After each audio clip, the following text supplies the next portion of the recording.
এইরকম উদ্দেশ্যই আমাদেরকে করতে হবে, অন্য কোনো উদ্দেশ্য এখানে আমাদের কি করা যাবে না, স্থান দেওয়া যাবে। তাই আল্লাহ বলছেন যে লাইকানা ওয়াগুলু হুমুকা ওয়ালা দিমাউকা ওয়ালা কিয়ানাবুত তাকওয়া। সুবহানাল্লাহ। ভাইরা আমার, এই বিষয়টা আমরা ক্লিয়ার হলাম।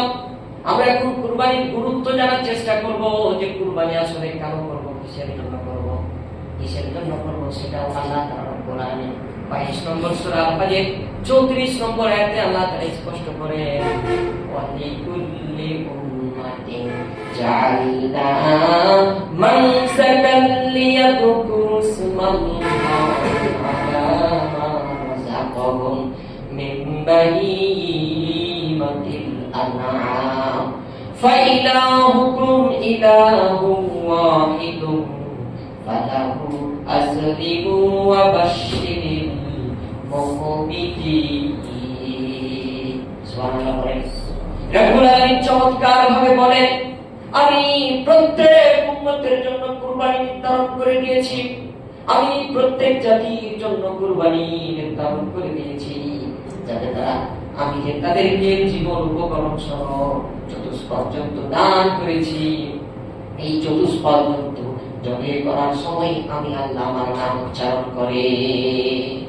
And every nation we have appointed religious sacrifice that they may mention the name of Allah over the beast of cattle that He has given them for food.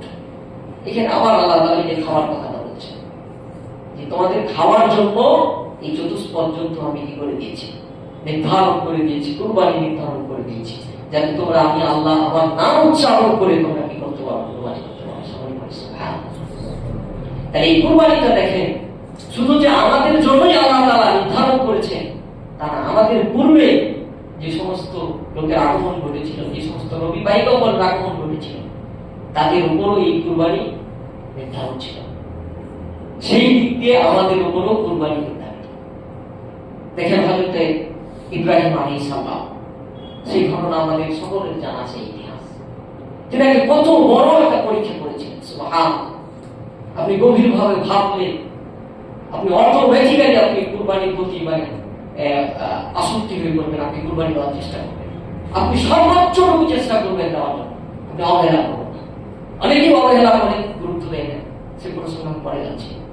আপনি যদি খালি গভীরভাবে ভাবেন যে ইব্রাহিম আলাইহিস সালাম বৃদ্ধ বয়সে তিনি সন্তানের পিতা হয়েছিলেন, সেই সন্তান কত ভালোবাসতেন, কত মহব্বত করতেন, যাদের চেয়েও ছোট সেই সন্তান, কথা শুনলে আপনার কলিজা ঠান্ডা এত চমৎকার তার কথা বলি, আর সেই বাচ্চাকে